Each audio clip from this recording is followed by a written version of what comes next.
इस वीडियो में मैं आपको इस मूवी की पूरी कहानी बताऊंगा ताकि आप अपने फ्रेंड्स को मूवी आने से पहले ही इसमें क्या होगा ये बता सको। सो वीडियो को पूरा देखना। OMG 2 फिल्म की कहानी की शुरुआत होती है यूपी के वाराणसी शहर से, जहां पर एक ब्राह्मण परिवार बड़ी खुशहाली से रहता है। ब्राह्मण परिवार में 4 सदस्य हैं। घर के मुखिया का नाम गजोधर पंडित है और फिल्म में गजोधर पंडित का रोल पंकज त्रिपाठी निभा रहे हैं। गजोधर पंडित एक धार्मिक आदमी है।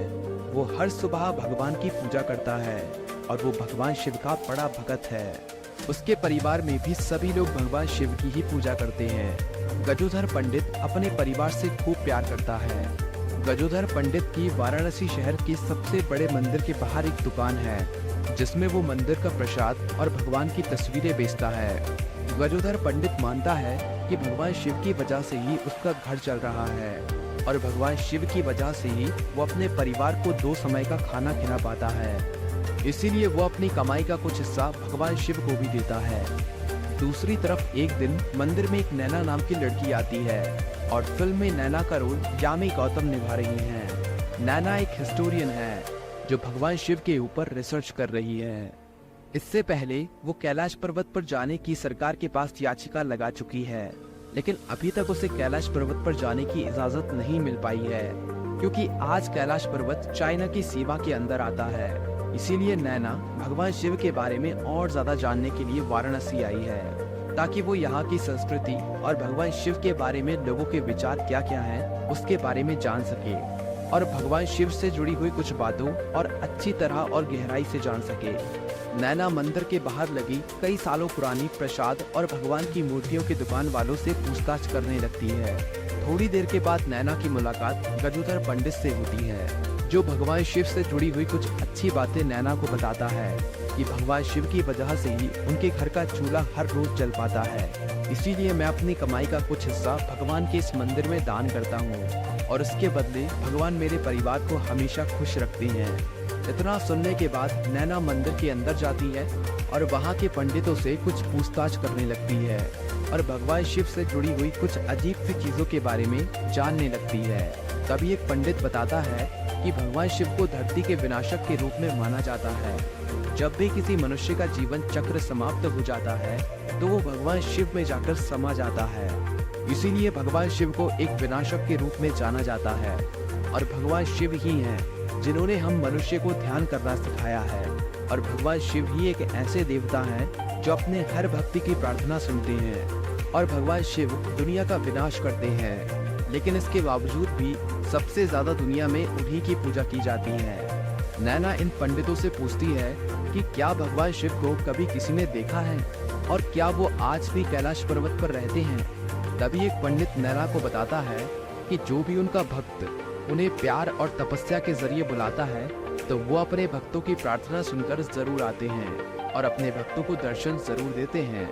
और रही बात भगवान शिव के होने या ना होने की, तो आज तक एक भी व्यक्ति कैलाश पर्वत पर नहीं चढ़ पाया है, जबकि कैलाश पर्वत की ऊंचाई माउंट एवरेस्ट पहाड़ से कम है। और जिन लोगों ने कैलाश पर्वत पर चढ़ने की कोशिश की है वो या तो मारे गए हैं या वो अभी एक जिंदा लाश बन गए हैं। तभी एक पंडित नैना को बताता है कि यहाँ से थोड़ी दूर एक साइंटिस्ट रहते हैं जिन्होंने भगवान शिव के ऊपर खूब रिसर्च की थी और कई सालों पहले वो कैलाश पर्वत पर भी जाने की कोशिश कर चुके हैं, लेकिन उन्होंने वहाँ पर कुछ ऐसा देखा था जो उनकी आंखें सहन नहीं कर पाई और उनकी आंखों की रोशनी चली गई। और आज भी वो साइंटिस्ट वाराणसी के तट के पास ही एक घर में रहता है और हर समय भगवान शिव के बारे में ही बोलते रहता है। जिसके बाद नैना मंदिर से बाहर आकर गजोधर पंडित से उस साइंटिस्ट के बारे में पूछती है। गजोधर पंडित नैना को साइंटिस्ट के पास ले जाता है और उसे वहां पर छोड़कर अपनी दुकान पर आ जाता है। नैना उस साइंटिस्ट से कैलाश पर्वत के बारे में पूछने लगती है कि आपने वहां पर क्या देखा था और आपकी आंखें कैसे चली गई। इस साइंटिस्ट का नाम रमन है और फिल्म में रमन का रोल अरुण गोविल निभा रहे हैं।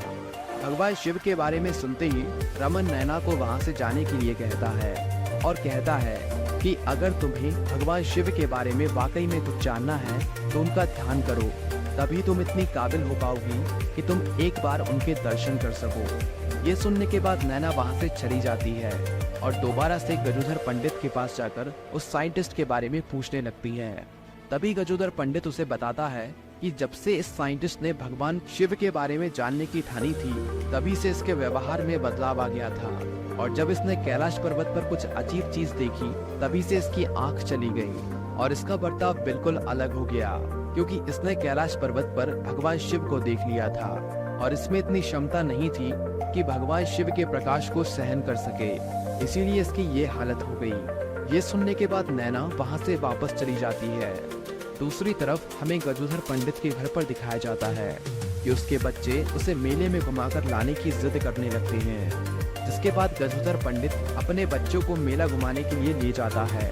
घूमने के बाद शाम के समय जब मेला खत्म हो जाता है, तभी मेले में लगी भगवान शिव की बड़ी सी मूर्ति किसी तरह से गिर जाती है और इस बड़ी सी मूर्ति के नीचे कई लोग आ जाते हैं, जिसके बाद मेले में भगदड़ मच जाती है। दूसरी तरफ हमें गजोधर को दिखाया जाता है, जो अपने बच्चों के लिए आइसक्रीम लेने के लिए गया हुआ था। वो लोगों को भागता देखते हुए अपने बच्चों को ढूंढने के लिए जाता है, लेकिन उसे अपना परिवार कहीं भी दिखाई नहीं देता। तभी वहाँ पर पुलिस आ जाती है और पुलिस एनडीआरएफ की एक टीम को उस मेले में बुलाती है, जिसके बाद उस भगवान शिव की बड़ी सी मूर्ति को उठाया जाता है, जिसके नीचे आकर 20 लोगों की मृत्यु हो चुकी थी और इन 20 लोगों के बीच में गजोधर पंडित का परिवार भी था। जब ये खबर गजोधर पंडित को पता चलती है तो वो काफी दुखी होता है और वो भगवान शिव से काफी गुस्सा हो जाता है और मानने लगता है कि उसके परिवार को भगवान शिव ने ही उससे छीना है।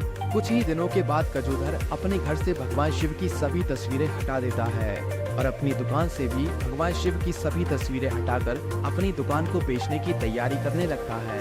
अपनी दुकान बेचने के बाद गजोधर अपने सारे पैसे को लेकर भगवान शिव के मंदिर में फेंक आता है और भगवान शिव से कहता है कि लो, तुम्हें जितना पैसा चाहिए उतना पैसा ले लो, लेकिन मेरे परिवार को वापस कर दो।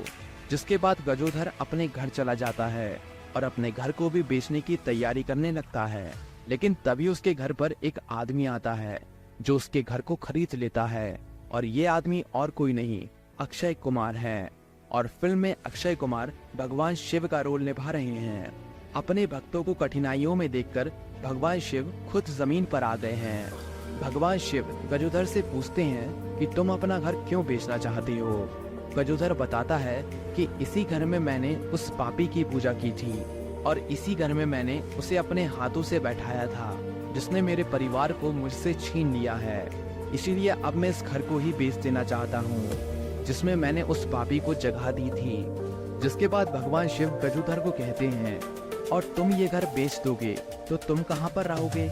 इसके बाद गजोधर बताता है कि वो कहीं भी रह लेगा, लेकिन इस घर में नहीं रहेगा।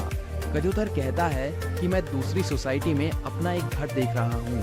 इसके बाद भगवान शिव कहते हैं कि मैं भी इस घर में अकेला ही हूँ। तुम्हें जब तक कोई एक नया घर नहीं मिल जाता तब तक तुम मेरे साथ रह सकते हो। गजोधर भी भगवान शिव के साथ इसी घर में रहने लगता है।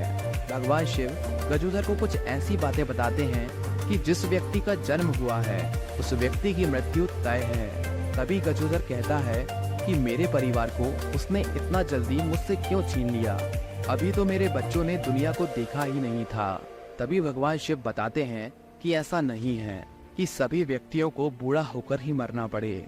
सभी व्यक्तियों के जीवन काल का समय उसके पिछले जन्म में ही तय हो जाता है। जिस व्यक्ति ने उसके पिछले जन्म में ज्यादा पाप किए होते हैं उसकी मृत्यु जल्दी हो जाती है और इसी को जीवन चक्र का नाम दिया गया है। जो व्यक्ति अपने जीवन में जितना पुण्य करता है उसके अगले जन्म का जीवन काल उतना ही बढ़ जाता है। भगवान शिव कहते हैं कि ये तो कलयुग है, इसमें हर व्यक्ति बिना चाहे ही कुछ ना कुछ पाप कर बैठता है, लेकिन आगे चलकर वो अपने जीवन में कुछ ऐसे पुण्य कर सकता है जिनसे उसके इन पापों को माफी मिल सके।